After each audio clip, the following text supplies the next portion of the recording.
오늘은 상황과 처지보다 중요한 것이라는 제목으로 하나님 말씀 증거하겠습니다. 우리 주님이 사셨던 주후 1세기, 2000년 전에 사셨죠. 주후 1세기 이 고대 근동 지역에도 이스라엘과 레바논, 시리아 이 일대를 이제 고대 근동이라 그러죠. 이 지역에도 강독대, 도적대들이 있었습니다. 지금보다 더 많았겠죠. 강독대, 도적대. 이 선한 사마리아인의 비유, 누가복음에 나오는 주님의 이 선한 사마리아 비유 다 아시죠? 여기에 보면 그 배경이 어떤 배경이 나오죠? 어떤 사람이 한 사람이 예루살렘에서 여리고성으로 이렇게 내려가다가 길을 따라 내려가다가 큰 봉변을 당하지요. 이 예루살렘에서 여리고로 내려가는 이 길은요, 당시에 매우 위험한 곳으로 아주 정평이 나 있던 그런 길이었습니다. 예루살렘은 해수면을 기준으로 해발 약 750m 높은 고지에 있었고요.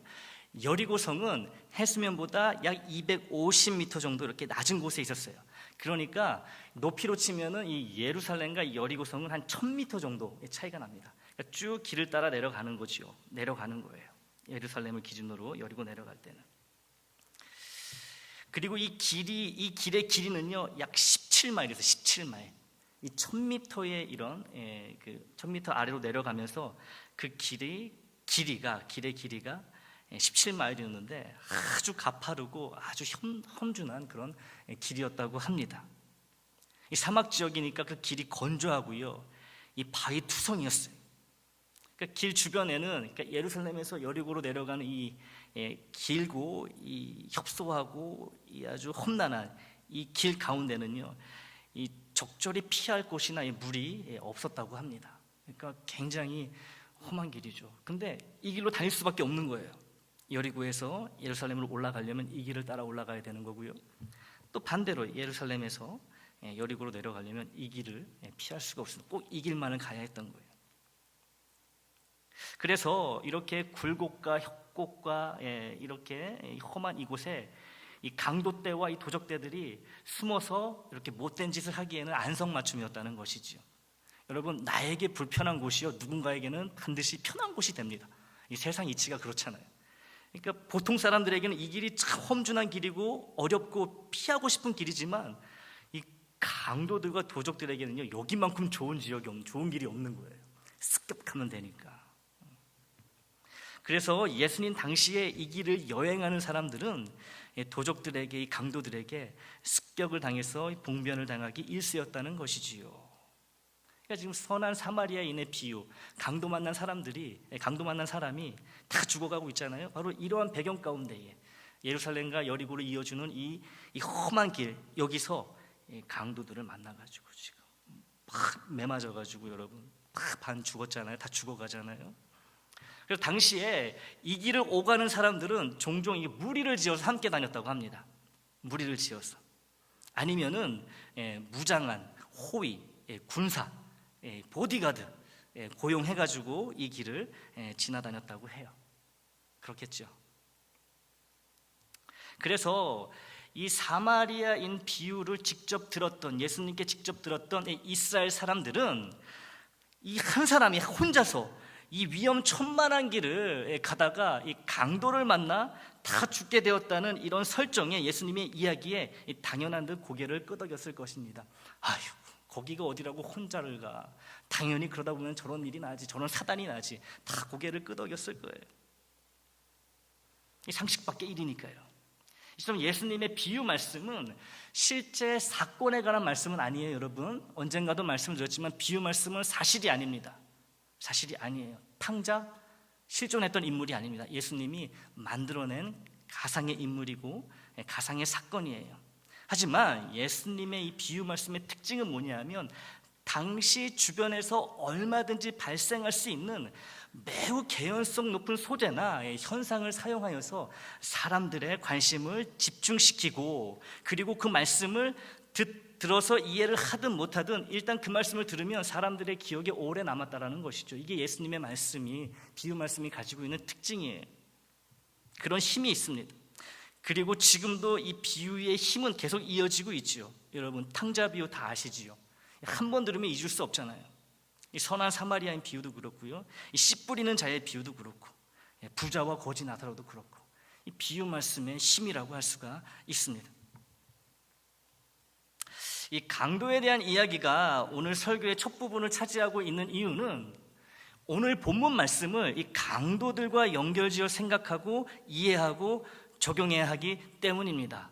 오늘 본문 말씀이 이 강도들과 어떤 연결이 있을까 궁금해하셔도 좋습니다.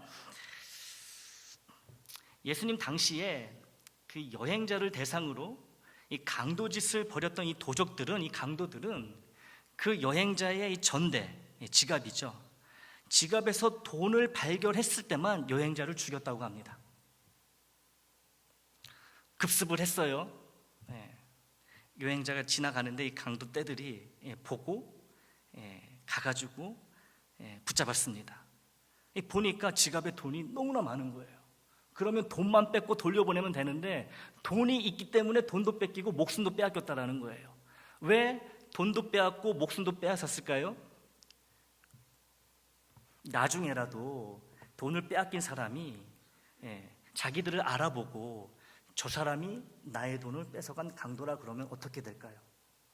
자신들이 큰 화를 입게 되잖아요. 그렇죠.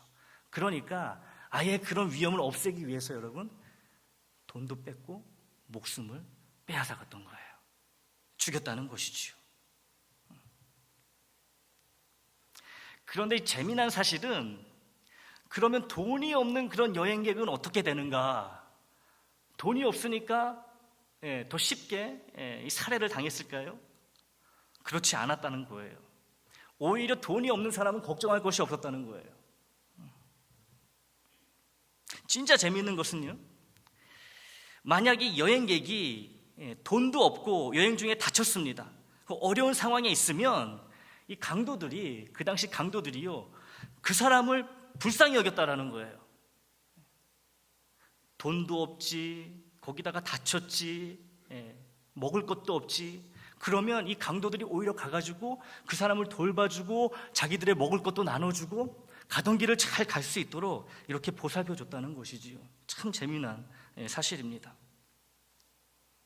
참 어떻게 보면은 잔인하면서도 또 한편으로는 인정이 많았던 그런 강도 때들이었던 것 같아요. 예수님 당시의 강도들은 자신들이 먹을 것도 없을 텐데 이 가난한 여행객을 보게 되면요, 야, 쟤는 돈도 없어, 보니까 먹을 것도 없어, 야, 우리가 좀 도와줘야 되겠다. 이 강도들이 그랬다는 거예요. 도와주는 거예요.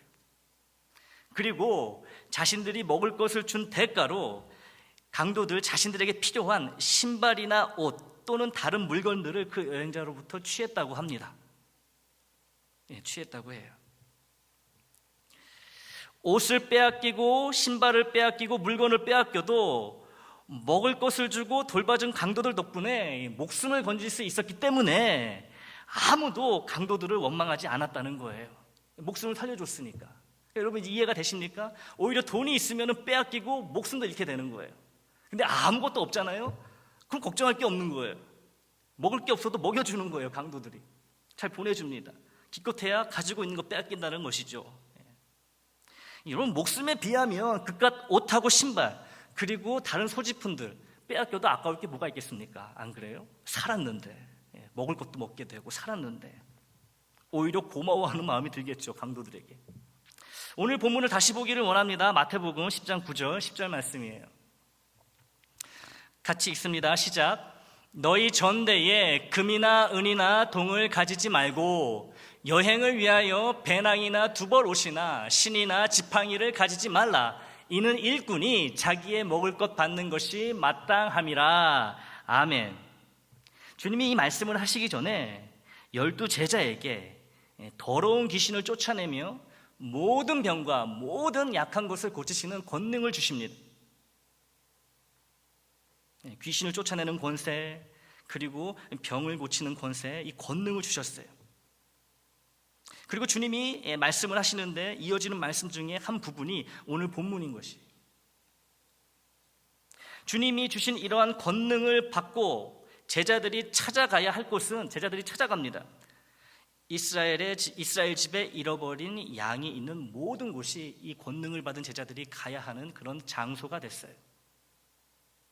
주님이 어느 특정한 장소를 딱 집어가지고 너희들 여기로 가 이렇게 말씀하지 않으시고요, 잃어버린 이스라엘의 모든 양이 있는 모든 곳에 가라고 말씀을 하십니다.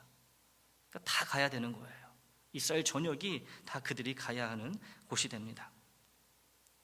이때 주님은 길을 떠나는 제자들에게 위험한 곳, 음침한 곳, 강도떼나 도적떼가 출몰하는 그런 길은 피하라고 말씀하시지 않습니다. 성경 어디에도 나오지 않아요.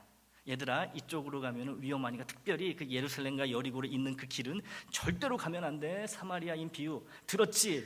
니들 그렇게 강도 맞는 사람 될 수 있어? 이렇게 말씀하지 않으십니다. 이스라엘 집에 잃어버린 양이 있는 곳이라면, 하나님의 택함 받은 자녀가 있는 곳이라면, 그 길이 예루살렘 여리고를 잇는 그 길일지라도, 도적과 강도가 빈번히 출몰하는 그런 곳일지라도 그 길을 가라고 주님은 말씀하시는 거예요. 그리고 실제로 제자들은 그 길을 가야만 합니다. 제자들이 강도와 도적을 만나기 쉬운 길로 다닐 수밖에 없는 것을 주님은 미리 아시고서 오늘 본문처럼 너희 전대, 즉 지갑에 은이나 돈 같은 돈의 가치를 지닌 것을 갖고 다니지 말라고 하시는 거예요. 강도들이 붙잡았는데, 제자들을 붙잡았는데 돈을 가지고 있어요. 그러면 당연히 그 돈을 빼앗고 어떻게 하는 거예요? 제자들을 죽이는 거예요. 죽이는 것이죠. 강도들이 자신들의 안전을 위해서. 또 배낭이나 두벌옷이나 두 켤레 신이나 지팡이를 가지지 말라고 또 말씀하십니다. 강도들이 제자들을 습격했습니다. 보니 제자들에게 돈은 없어요. 돈이 한 푼도 없어요. 제자들에게 먹을 것도 없습니다. 보아하니 강도들인 자기들보다 더 불쌍한 거예요, 제자들이. 그래서 자기들에게 있는 식량을 제자들에게 나눠주겠죠. 하지만 명색이 강도인데 그냥 보내기에는 체면이 서지 않았겠죠. 제자들에게서 빼앗을 것이 없나 이렇게 살펴봅니다. 이 강도들이 유심히 살펴봅니다. 그런데 이 제자들이 등에 배낭을 지고 있어요. 배낭이 쓸만합니다. 뭐라 그래요? 그 배낭 이제 내 거. 강도니까 내 거 하면 내 거잖아요. 또 배낭을 열어보니 여벌의 옷과 여분의 신발이 들어있어요. 이것들도 내 거. 이제 제자들을 보내려고 합니다. 그런데 제자들의 손에 지팡이가 있어요. 그 지팡이도 내 거. 그래서 결국엔 목숨만 제외하고 다 빼앗기게 된다는 것이죠. 주님은 이걸 알고 계셨던 거예요. 강도를 만나면 어차피 다 빼앗길 터이니 꼭 필요한 것만 지니고 다니는 것이 지혜로운 일이요, 살 길이요, 바른 일이라고 주님이 말씀하고 계신 것이 오늘 본문의 의미라는 것이죠, 여러분. 오늘 본문 말씀은 복음을 전하는 자, 주님의 말씀대로 순종하는 자는 옷도 지금 입고 있는 옷 한 벌만 있어야 하고, 신발도 지금 신고 있는 한 켤레만 있어야 할 만큼 지독하게 가난하고 부족하게 살라는 말씀이 아니에요. 그런데 많이들 이렇게 오해를 하죠. 예수를 잘 믿는 사람은 부자로 살 수가 없어. 옷도 두 벌 이상 가지면 안 되고 신발도 두 켤레 이상 신으면 안 된다고 주님이 말씀하셨는데, 부자는 예수를 잘 믿는 게 아니야. 우리가 이 말씀을 이렇게 쉽게 오해한다는 것이죠. 근데 그 말씀이 아니라는 거예요. 주님의 뜻대로 살아가는 그때마다 신앙생활에 불필요한 것들 때문에 신경 쓰느라 방해받지 말라는 의미에서 주님이 우리에게 주신 말씀이 오늘 본문이라는 것이지요. 여러분, 신발 한 켤레만 갖고 계신 분 계시나요? 옷 한 벌만 갖고 계신 분 계세요? 다 우리 두 벌 이상, 두 켤레 이상 있잖아요. 그게 그 문제가 아니라는 거예요. 신발이 100켤레든 1000켤레든 여러분, 이게 문제의 핵심이 아니라는 거예요. 오늘 주님 말씀에 돈 많은 부자가 되지 말라는 것이 아니고요, 돈에 얽매이지 말라는 주님의 말씀이에요. 여러분, 내 마음대로 하나님이 주신 재물을 쓰는 것이 아니라 하나님이 기뻐하시는 일에 하나님의 뜻대로 쓰라는 것이 오늘 본문 말씀의 의미인 것이지요. 그것이 청지기의 삶이고 하나님의 인도하심과 돌보심을 받는 안전한 삶이 됩니다. 주님은 제자들에게 인생 끝나는 날까지 평생 언제나 옷 한 벌과 신발 한 켤레로 그렇게 살라고 말씀하시는 게 아닙니다. 다른 옷들과 다른 신발들, 다른 물건들 잘 보관하고 필요할 때 다른 옷도 입고 다른 신발도 신어도 무방한 거예요. 다만 하나님의 말씀대로 살고자 할 때 내가 가지고 있는 것들을 의지하는 것이 아니라 하나님이 필요하다고 하시는 것만 가지고 있어도 하나님의 뜻대로 사는데 아무런 문제가 없다는 것을 믿고 그렇게 살라고 주님은 오늘 말씀을 통해 우리에게 이야기하고 계십니다. 여러분, 가진 것이 많다고 신앙생활을 못하고 가진 것이 적다고 신앙생활을 더 잘하는 것이 아닙니다. 반대로 가진 것이 많다고 신앙생활을 더 잘하고 가진 것이 적다고 신앙생활을 더 못하는 것도 아니에요. 상황과 처지의 문제가 아니라 믿음과 마음의 문제라는 것이지요. 여러분, 상황과 처지를 우리가 참 탓하기 쉽잖아요. 그렇죠? 내 상황이 이래서, 내 처지가 이래서 나는 이렇게 될 수밖에 없어. 근데 그게 아니라는 거예요. 내 마음, 나의 태도, 특히 나의 믿음이 문제라는 것이지요. 가진 자나 없는 자나 하나님이 나의 생명보다 귀한 분이라는 이런 믿음과 마음 자세를 갖고 있다면 부요하든 가난하든 주님의 능력으로 똑같이 살아간다는 거예요. 이런 의미에서 바울은 다음과 같이 고백합니다. 빌립보서 4장 11절부터 13절 말씀이에요.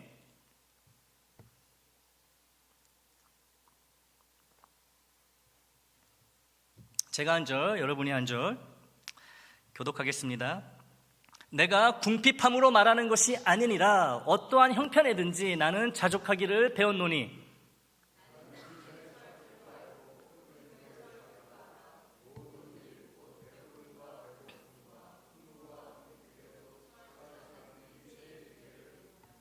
같이 읽습니다. 내게 능력 주시는 자 안에서 내가 모든 것을 할 수 있느니라. 아멘. 바울의 이 고백처럼 많이 갖고 있느냐 적게 갖고 있느냐는 문제의 본질이 절대로 아닙니다. 여러분, 많고 적고는 문제가 아니라는 거예요. 여러분, 많이 갖고 있어도요, 그 삶에 주님이 없으면 진짜 구질구질한 인생을 살 수밖에 없습니다. 네. 여러분, 많은데 정말 가쁘고 부자인데 아주 인색한 사람도 있잖아요. 여러분, 어떻게 보이십니까? 참 안 돼 보이지 않습니까? 그냥 그 $1에 막 벌벌대고 막 돈이 엄청나게 많은데 그 삶에 주님이 없으면, 신앙이 없으면, 바른 믿음이 없으면 참 딱할 수밖에 없다라는 거예요. 그리고 반면에 가진 것이 별로 없어도요, 그 삶에 주님이 계시면 부유하고 넉넉한 삶을 살아간다는 거예요. 콩 하나도 나눠 먹을 수 있는 그런 여유를 갖고 살아간다는 것이죠. 상황과 처지가 중요한 게 절대로 아닙니다. 오늘 말씀은 비단 물질의 부유함이나 이 넉넉함에 관한 말씀만은 아니에요. 여러분, 돈에 관한 말씀만은 아니라는 거예요. 내게 주어진 시간이나 재능도 다 포함하고 있는 말씀이에요. 시간은 곧 계획입니다. 내가 계획한 시간대로 사는 것은 중요합니다. 필요합니다. 그러나 내가 잘 세운 시간 계획이 하나님 보시기에 옳지 않다면 아무리 짜임새 있는 계획일지라도 그 시간을 통해 하나님께 영광을 돌릴 수 없습니다. 열심히 계획을 세우고 주신 시간을 가지고, 내게 있는 시간을 가지고 멋진 계획을 세우고 그 계획대로 살아가도 그 계획 안에 하나님을 향한 마음이나 믿음이 없으면 결국에는 유익이 안 된다는 거예요. 아니, 여러분, 우리가 무엇을 하든 주께 영광 돌리듯, 주님께 영광을 돌리듯 주께 하듯 하라고 했는데 내가 아무리 잘 짜놓은 그런 계획, 시간을 잘 활용해도 주님이 그것을 기뻐하지 않으면 여러분, 그게 나한테 무슨 유익이 있겠어요? 그게 무슨 나한테 도움이 되겠습니까? 하나님이 없는 그런 계획은요, 그런 시간 활용은 하나님과 가까워지는 시간이 아니라 하나님의 보호와 인도하심에서 점점 멀어지는 시간이 될 수밖에 없습니다. 그렇다면 여러분, 내게 주신 재능은 어떨까요? 우리 각자 받은 재능이 있습니다. 여러분, 가지고 있어요. 재능이. 예를 들어 우리 성격을 한번 얘기해 볼까요? 남보다 민감하고 세심한 성격을 내게 주셨다면 여러분 이것도요 재능이에요. 우리가 받은 성격도 다 재능이라는 것이죠. 하나님이 주신 성격 아니겠습니까 여러분? 이거 누가 줬겠어요? 하나님이 주신 건데 좋은 거예요. 주신 성격은 좋은 겁니다. 나의 영적 상태에 세심한 주의를 기울이며 민감하게 반응한다면 여러분 이런 그 민감한 성격, 이 세심한 성격을 나의 영적 상태에 이렇게 적용을 하는 거예요. 조금만 하나님과 멀어져도 나의 민감한 성격 덕분에 내가 하나님과 멀어지고 있구나.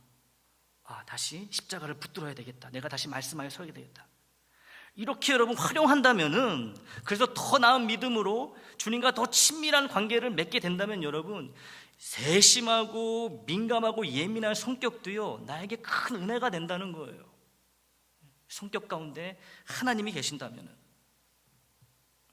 하지만 여러분 이 민감한 성격을요, 이 재능을 상처를 잘 받고 상처를 잘 주는데 사용하고 그냥 넘어갈 수 있는 별일 아닌 것들에도 지나칠 정도로 예민하게 반응하여 문제를 키워가는데 사용한다면 여러분 이 재능은, 이 나의 성격이라는 재능은 내게 재앙이 되고 만다는 것이죠. 여러분 무던하고 털털한 성격도요 재능이에요. 아주 귀한 재능, 달란트입니다. 무던하고 털털한 성격. 상대방의 허물을 덮어주고 이해하려 애쓰고 용서하는데 이 성격을 근데 사용해야지, 반대로 말씀에 무디고 다른 이의 기쁨과 슬픔, 행복과 아픔에 무관심하는 쪽으로 이 무던한 성격을 사용한다면 여러분 이 무던한 성격, 이 재능 역시 나에게 재앙이 된다는 거예요.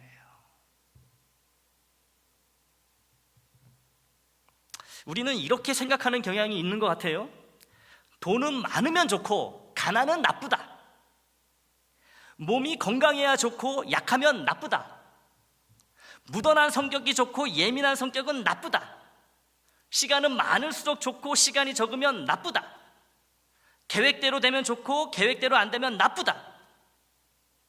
근데 여러분 우리의 이런 생각, 이런 이 편견에는 신앙이라고 하는 가장 중요한 요소가 빠져 있습니다. 신앙이라고 하는. 좋고 나쁨의 기준이 뭐예요? 좋고 나쁨의 기준이, 이게 하나님이 기준이 되십니까? 말씀이 기준이 되고 있는 거예요? 그냥 내가 느끼기에 일반적으로 좋으면 좋다 그러고 나쁘면 나쁘다고. 근데 이것이 우리의 신앙에까지 침투를 한다는 거예요. 그리고 이렇게 침투한 나의 생각, 세상의 생각이 하나님의 생각, 하나님의 말씀을 이기게 된다는 것이죠. 여러분 어떤 처지, 어떤 상황에 있든지 이 신앙, 이 믿음이 있고 없느냐, 이게 중요하다는 거예요. 이게 중요합니다. 주님을 따르는 믿음이 없다면, 주님을 의지하지 않는다면 많은 돈, 건강한 몸, 무던한 성격, 많은 시간, 계획대로 진행되는 인생이 오히려 내게 화가 될 수 있습니다. 정말 그래요. 하지만 돈도 없고 시간도 없고 게다가 성격까지 예민하고 내 계획대로 되는 일도 없고 그래도 그 가운데 주님을 따르며 의지하는 믿음이 있다면 내 삶은 하나님의 은혜 가운데 머물게 된다는 것이죠. 하나님의 은혜 가운데 머물게 되는 거예요.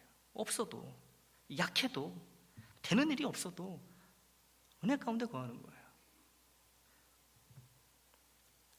여기서 주의하셔야 될 것이 있습니다. 부한 것보다 가난한 것이 낫고, 건강보다 연약함이 낫고, 예민한 성격보다 털털한 성격이 낫고, 시간이 많은 것보다 시간이 적은 게 낫고, 계획대로 진행되는 것보다 계획대로 되지 않는 것이 낫다는 말씀이 아니라는 거예요. 제가 가난하게 사시라고, 없는 게 훨씬 낫다고, 연약한 게 훨씬 낫다고 그 말씀을 드리는 게 아니에요. 오해하시면 안 됩니다. 어떤 처지, 어떤 상황, 어떤 성격, 어떤 삶을 살더라도 중요한 것은 그 삶 가운데, 그 상황과 처지 가운데 하나님이 있느냐, 주님을 따르는 신앙이 있느냐, 그 여부라는 것입니다. 이게 오늘 설교의 핵심이에요. 처한 상황, 이게 중요하지 않아요? 어떤 상황에 있든지 어떤 처지에 있든지 하나님을 바라보고 말씀이 중심이 되고 십자가를 따르는 그런 신앙, 믿음이 있어야지 상황에 상관없이 우리가 은혜 가운데 머물 수 있다는 것이에요. 여러분, 하나님 나 이렇게 해주시면 하나님 잘 섬길게요. 그래서 잘 섬기고 계신가요? 얼마나 하나님이 많은 은혜들을 많은 기도에 응답하셨습니까? 근데 여러분, 하나님께 약속하신 만큼 그렇게 좋은 믿음으로 성실하게 하나님 따르고 계십니까? 그러니까 여러분, 뭐 해주시면 뭐 할게요, 이거 다 거짓말이라는 거예요. 하나님 잘 믿고 하나님의 은혜 가운데 거하는 사람은 하나님이 뭘 해주시든 안 해주시든 그냥 그렇게 은혜 가운데 살아간다는 거예요. 이거 해주면 잘할게요. 하나님이 안 속으시죠. 안 속으십니다. 그러니까 여러분, 처지 탓하지 말고요, 상황 탓하지 마세요. 지금 나의 상황, 나의 처지에 내가 하나님을 따르고자 하는 믿음이 있는가? 나의 삶의 십자가가 있는가? 내가 이런 상황에도 말씀대로 변화되고자 하는 그런 간절함이 있는가? 이게 여러분 은혜 가운데 거하느냐 거하지 못하느냐를 판결하는 기준이 된다는 것이지요. 여러분, 대부분의 것들은요, 우리가 알고 있는 것보다 가치 중립적이에요. 많은 것들이 가치 중립적입니다. 이 선할 수도 있고 악할 수도 있다는 것이지요. 믿음이라는 하나님의 가치가 있다면 부자이든 가난한 자이든 시간이 많든 적든 계획대로 되든 안 되든 성격이 어떻든 모든 것이 합력하여 하나님의 선을 이루게 되어 있습니다. 내 상황이, 내 처지가 어떻든지 간에 내가 말씀 안에 있고 구원의 은혜로 감사하고 하나님의 말씀 십자가를 붙들고 있다면요, 정말 보잘것없는 내 상황과 내 처지를 통해서도 하나님이 하나님의 일을 멋지게 이루어 가신다는 거예요. 왜요, 여러분? 이 상황, 이 처지도 누가 주신 거예요? 하나님이 주신 거잖아요. 하나님이 주신 거잖아요. 하나님이 주신 처지와 상황이라면 여전히 그 상황 가운데 하나님을 붙들어야겠죠. 그러면 하나님이 하나님의 일을 해나가신다는 거예요. 하나님, 이 상황을 벗어나면 내가 하나님께 정말 크게 헌신하겠습니다. 제가 뭐라 그랬어요? 거짓말이라 그랬죠, 여러분. 이 새빨간 거짓말입니다. 지금 못하면요, 그때도 못해요. 여러분, 그거 아셔야 돼요. 하나님, 나에게 뭐 해주시고 이거 해주시고 저거 해주시면 제가 지금보다 훨씬 열심히 신앙생활 할게요. 은혜 받았으니까 더 열심히 신앙생활 할게요. 며칠은 그럴 수 있겠죠. 응답받고 지속이 안 됩니다. 지속이 안 돼요. 한 이틀 지나면요, 옛날로 돌아갑니다. 그럼 또 어떻게 돼요? 하나님, 나 또 이런 기도 제목 생겼어요. 또 이거 해주세요. 이거 해주시면 진짜 잘할게요. 기억하십시오. 지금 말씀 듣고 지금 그 말씀에 반응 못하면요, 하나님이 무엇을 해주셔도요 변화되지 않습니다. 여러분, 지금 변화 받으셔야 돼요. 지금 말씀에 도전받고 지금 말씀을 붙드셔야 되는 거예요. 하나님, 뭐 해주시면 제가 할게요. 우리 더 이상 하나님께 거짓말하지 맙시다. 하지만 이 믿음이라는 하나님의 가치가 내 상황, 내 처지, 내 삶에 없다면 부자이든 가난하든 시간이 많든 적든 성격이 어떻든 하나님의 선은 나를 통해 절대로 이루어질 수 없다는 거예요. 나 상황과 나의 처지에 내가 하나님을 붙드는 믿음이 없다면, 말씀을 신뢰하는 것이 없다면 내 상황, 내 처지는 내가 생각하는 대로 보잘것없이 끝나버리는 거예요. 믿음이 없는데 하나님이 어떻게 역사하시겠습니까? 주님도 고향에서는 사람들이 무시하고, 아유 저거 어릴 때부터 봤는데 저게 무슨 메시아라고, 고향에서 인정을 못 받으시고 별다른 기적을 베푸지 않으시잖아요. 믿음이 없으면요, 주님도 기적을 못 베푸시는 거예요. 근데 여러분, 나의 상황, 나의 처지 가운데에 내가 하나님을 붙들지 않고 하나님을 믿지 않고 주님을 의지하지 않는다면 뭐가 이루어지겠습니까? 뭐가? 기쁨과 평안 대신 화와 불안이 결국엔 내게 임하게 될 것입니다. 계속 나빠지는 거예요. 믿음이 없으면, 신앙대로 살지 않으면요, 여러분 계속 나빠집니다. 여러분이 처한 상황보다 훨씬 더 나쁜 상황으로 이어질 수 있어요. 여러분, 사탄은요, 야 네가 지금 있는 곳이 바닥이야, 더 나빠질 거 없으니까 네 맘대로 해. 무슨 예수는 예수야. 아닙니다. 여러분, 우리가 상상할 수 없는 더 나쁜 상황이 이어질 수 있어요. 그러니까 우리는 상황이 나빠지면 거기서 멈춰야 됩니다. 그게 뭐예요? 십자가 붙드는 거예요. 그게 지혜로운 겁니다. 그게 믿음이에요. 이 골리앗 앞에 선 다윗에겐 누가 보더라도 튼튼한 갑옷이 필요했습니다. 그렇죠. 갑옷이 필요했어요.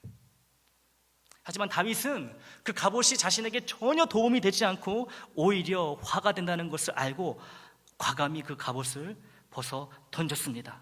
대신 뭘 주워 입었죠? 만군의 여호와의 이름을 믿음으로 덧입었던 거예요.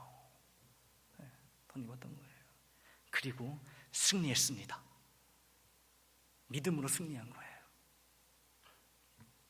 다윗은 그가 처한 상황에서 하나님의 힘을 믿고 의지하는 신앙이 있었기에 승리했다는 것이지요.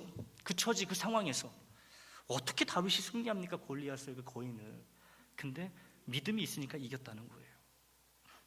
부하든 가난하든 건강하든 약하든 시간이 많든 적든 성격이 어떻든 우리가 꼭 알아야 하는 것은 내가 처한 상황 가운데 하나님을 신뢰하고 의지하는 믿음만 있다면 모든 것이 합력하여 선을 이루는 능력의 삶, 승리의 삶을 살 수 있다는 것입니다. 주님은 나에게 그리고 우리 애장에게 무엇을 버리고 무엇을 취하라고 말씀하실까요? 사랑하는 아무개야, 지금 너한테는 그게 필요 없어. 네가 가진 건 많은 거 알아. 하지만 너에게 필요한 것은 믿음이야. 혹시 이렇게 말씀하시진 않을까요? 사랑하는 애장 공동체야, 지금 너희들에게 필요한 것이 무엇인 줄 아느냐? 묻고 계시지 않을까요? 우리 주님께서 오늘 본문의 말씀대로 따를 수 있는 믿음을 나와 우리 애장에게 가득 부어주시기를 우리 예수 그리스도의 이름으로 축원합니다.